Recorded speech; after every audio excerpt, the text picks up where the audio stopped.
Hello, everyone. We are here with Melanie Richardson today. She is a CBV Fellow of 2017 and the co-founder of Training Grounds that works to address gaps in early childhood care and education in New Orleans. Hi, Melanie. It's nice to see you. Hello. Thank you. Thank you so much for having me today. Yes, absolutely. Thanks for taking the time. So we're gonna get right into it. I introduced y'all briefly to Melanie, but Melanie, if you could please share a little more about yourself and the work that you're doing with Training Grounds. So, yes, Melanie Richardson, and I am a co founder of Training Grounds. And Training Grounds was started in 2016. And for the last 7 years, we have been working extremely hard to fill gaps in the community. So, we pride ourselves on really working with our community partners who are working in this area and not to replicate or duplicate what they're doing, but to fill those gaps where we see families with young children still needing help and support. And we do that a couple of different ways. So we do it through our signature program, which is the We Play Center, which is where parents and children come together and engage in bonding and brain building activities with parenting educators playing alongside both parents and children, providing real time coaching for parents and support for children as they learn new skills. And then the next area that I would say is becoming more and more popular for Training Grounds is our professional development workshops that we provide for early childhood educators and those in the community that are interested in learning more about early childhood development, early childhood brain science, and positive and responsive parenting strategies. And then I guess the last thing that we do is we are starting to work with, actually, we just finished a pilot last year, and we're kicking off a new cohort this fall with family childcare providers, or at least individuals who are interested in providing family childcare out of their home, and making certain that they have the support they need to provide quality services to young children, and support parents as well. So that is kind of what we do, what we've been doing for the last couple of years, and a new program that is just kicking off that we are going to be taking into 2024. Yay. Thanks for kicking that off and sharing all that is going on behind the scenes. I'm curious what life experiences propelled you in to the entrepreneurial space and eventually led to the founding of Training Grounds. That is interesting because I don't think I've ever really saw myself as an entrepreneur, right? I wasn't one that's like, oh, I want to have my own thing. I want to own, I always knew I wanted to work for a nonprofit and even perhaps run a nonprofit. But the idea of me actually starting my own nonprofit was probably never something that I thought about. And so it was really working in the community in 2015 and 2016 and seeing the gaps and seeing how our young children were not getting the kinds of supports that they needed to thrive. But more importantly, our parents were asking for support. They wanted something different. They felt they needed something different. And because I really believe in listening to people and finding ways to solve problems or challenges by listening, Christine and I were just listening to the families in New Orleans and listening to what they were saying. So I don't think either one of us really were like, oh, we're going to be entrepreneurs. We're going to start up this social venture. It was like, okay, we're listening. They're telling us they need something that doesn't currently exist. How can we make it happen for them? How can we support parents and what they're asking for? And Christine and I sat down one day and was like, oh, I think we should do something. And pitched it to an accelerator program. They loved it. And to be honest with you, we were like, oh shit, now we have to do something, right? Like now, now it's no longer just this idea, but now other people know we're thinking about it and they think it's a really good idea. And that is really what pushed us into being entrepreneurs. It was not a long dream of mine. It wasn't something that I thought that I'd even want to do. I like the stability of knowing how much I'm going to get paid when I'm going to get paid. And the world of entrepreneurship does not, at least in the beginning, offer that kind of security. Thanks, Melanie. I'm actually curious, based off what you just said, did you come into this arena with what you work on Training Grounds with? as an educator or some other area? Right. So mm, when we came into it was really as a parenting educator. So I think for us, we were a little bit different than most of the Camelback Ventures that came into the space. One, we were not K-12, right, which was very different. Now things are a little bit more open and different people from different areas. But when we entered Camelback, it was really still very heavily focused on the K-12 population and school or school-like or kind of reinventing and improving the educational system for K-12. And so for us, we came in with an early child mindset, with a preventive kind of mindset. And I'm a social worker by training, so I am not an educator. And so coming into Camelback, one, not in the K-12 world and not as an educator, was a little bit different for us. Got it.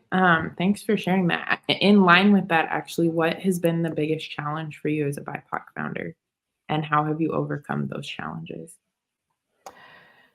I always struggle with this one, right? Like, what's the biggest challenge? And if you asked me yesterday, that would have been the biggest challenge what I was dealing with yesterday. Today, there's a new challenge. But to be honest, I think just as a BIPOC leader and founder who really prides herself on collaboration and working collaboratively with organizations and not replicating, but really wanting to support organizations that already exist and finding ways that we can work together is sometimes a challenge. And it's not because we as BIPOC leaders or founders don't want to work together.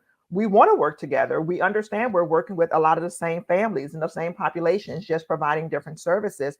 But the challenge comes in the way the funding structure is set up. It is more competitive in nature as opposed to collaborative.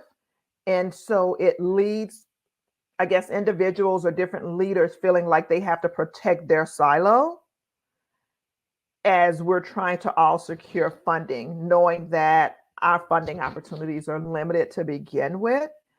I think that may be the biggest challenge, is that there's some unbelievable organizations in the community that I really want to work with collaboratively. I want to pull resources together. I want to figure out ways that we can create this continuity of care and education for families.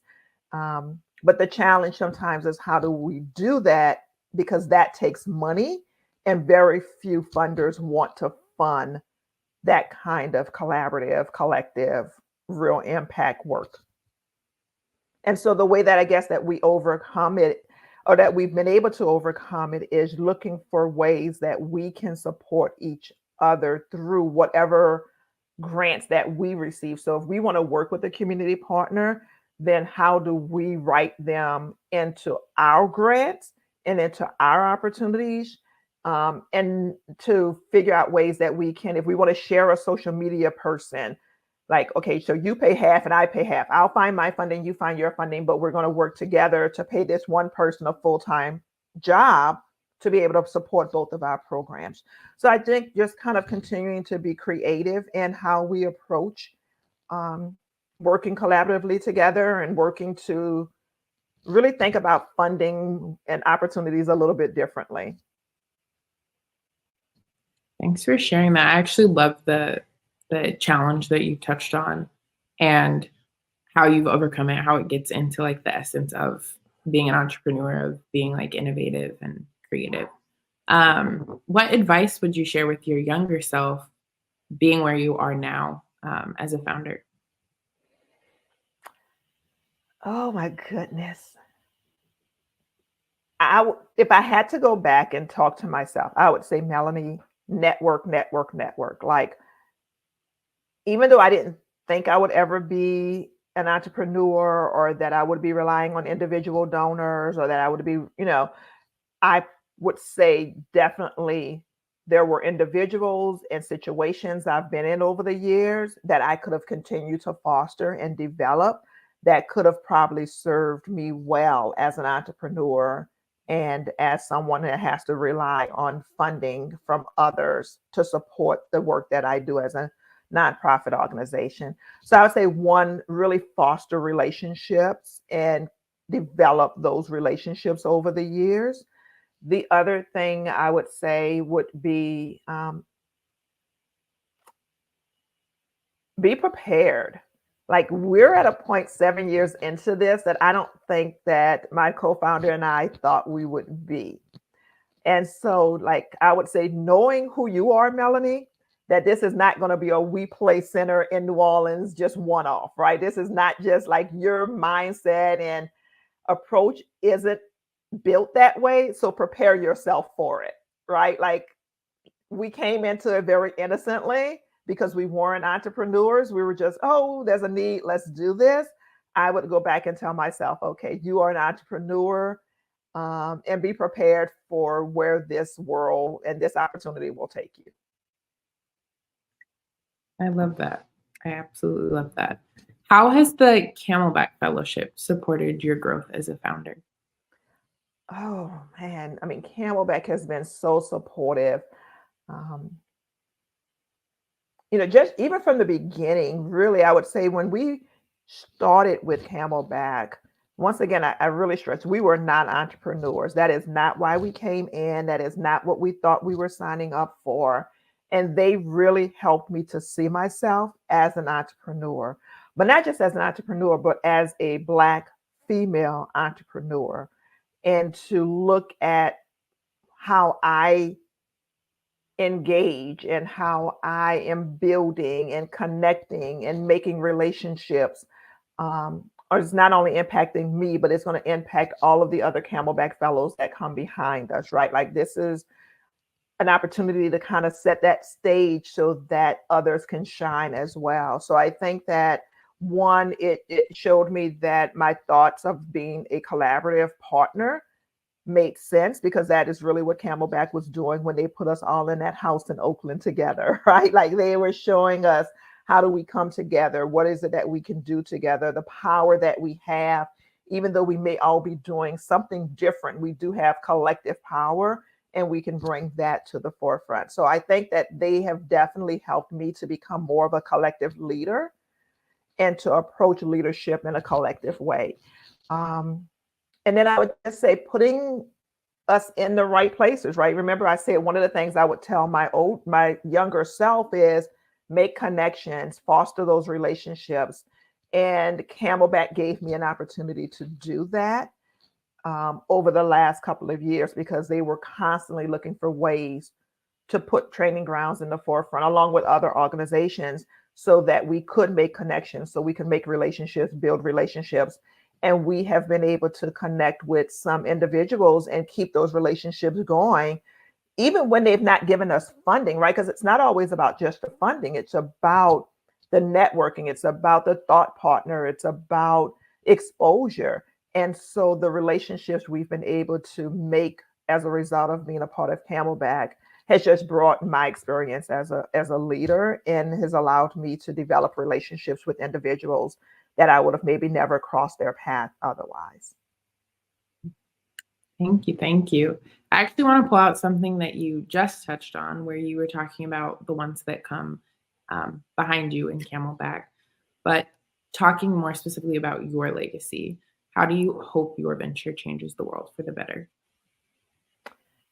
What I am hoping that TrainingGrounds will allow is that every child in every community is exposed to adults who truly understand child development and how to set children up for life, to thrive, right? I think we have, all of our communities, we have adults who love children and they want to nurture children.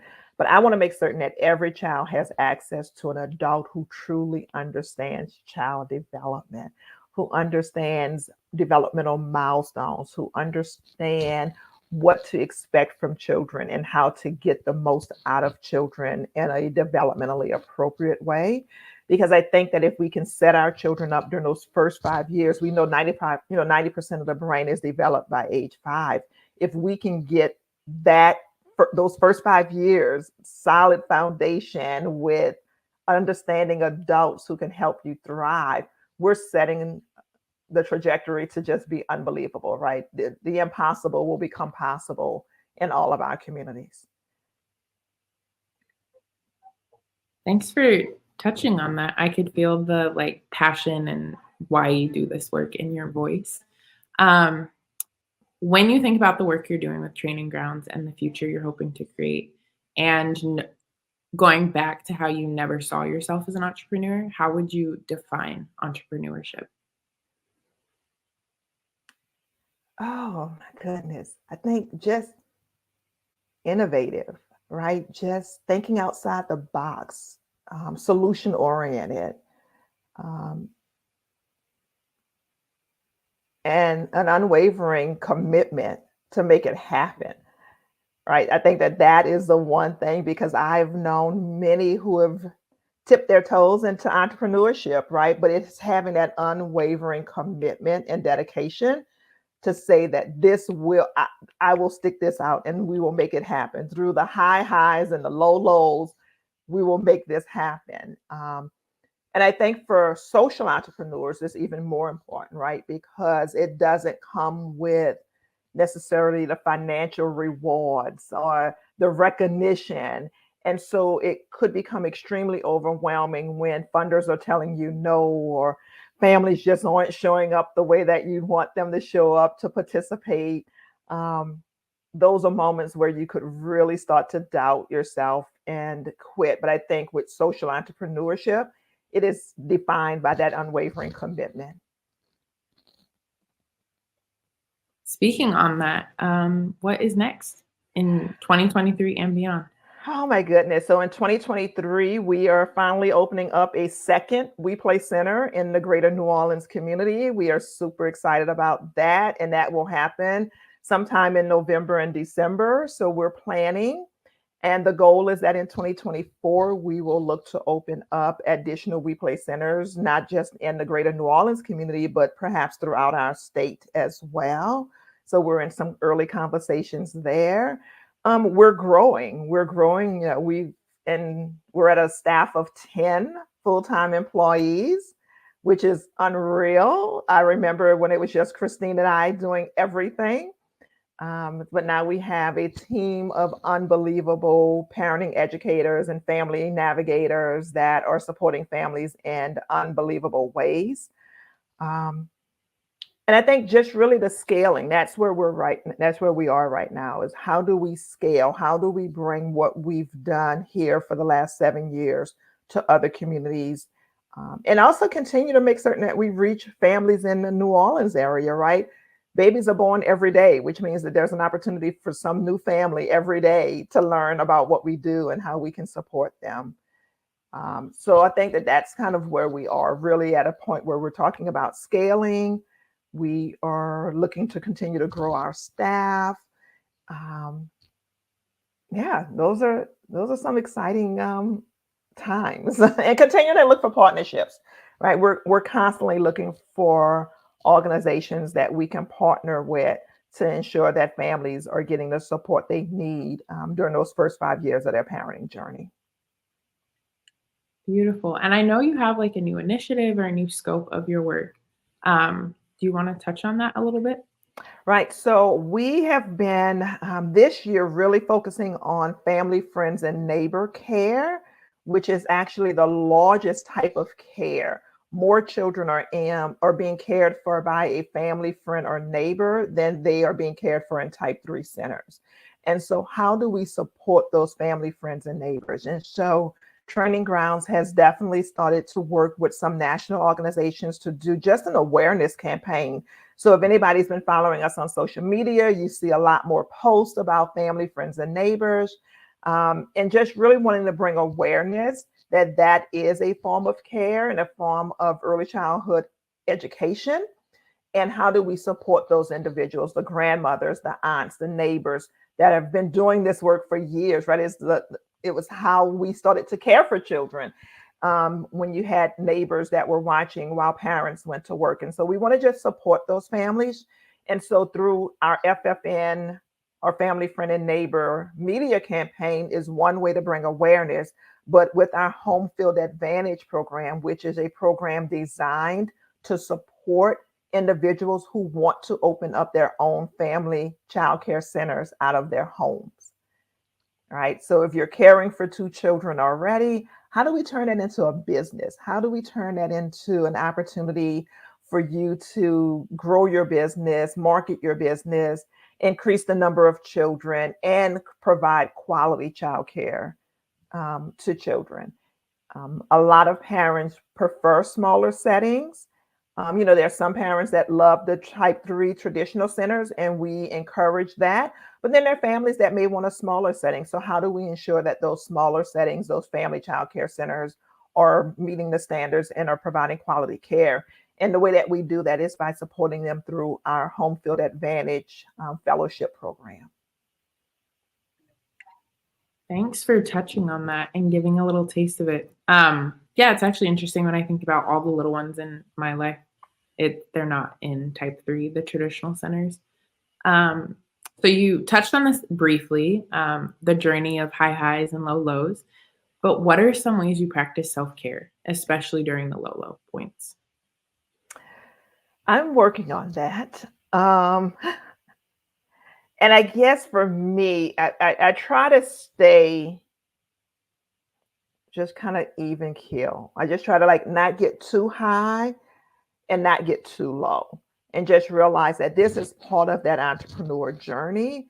That is part of growing a business, and recognizing that that is just kind of what happens. And there's cycles, right? There are times when we feel like we're flying high and we're untouchable and we're bringing in money and staff.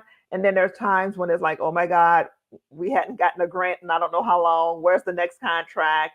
Right. And so really just realizing that it is just a part of it. So I think mentally understanding that that is a part of it. I love sports. And so for me, when there's a basketball game on or a football game on, I can just zone out everything else and be in the moment at that time. And so I really do like to maybe just take time. My husband and I are really big sports fans. That's one thing that we really enjoy doing together. And just surrounding myself with family and friends that like to have a good time and laugh. I've been trying some TikTok recipes and menus. And so, so this morning I had pancake bacon, where you take your bacon and cook it, dip it in pancake mix, and then fry. So getting into all kinds of things that I would have never thought that I would have been interested in. So just really, like I said, staying even keel, surrounding yourself with really, really good people, and having fun. I love that. Now I'm curious to know what this pancake bacon is.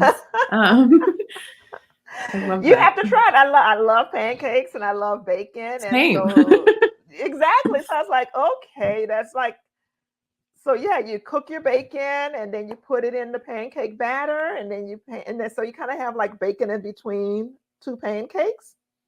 I enjoyed it. It was pretty. I enjoyed it. So I've had it 2 mornings in a row. So yes, must be good. Okay, what is one book, podcast, or resource that you turn to and lean on for inspiration? Oh,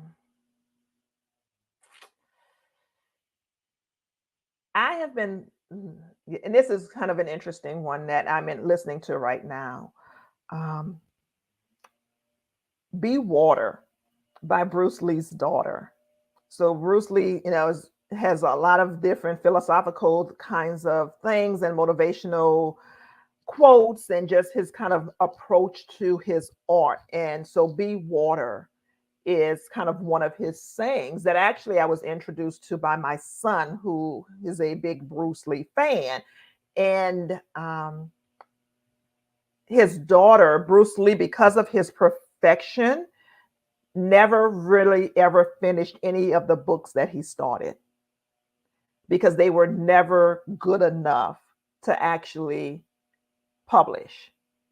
So his daughter has taken all of his collections and his sayings and philosophical approaches to things, and it's compounded into a book.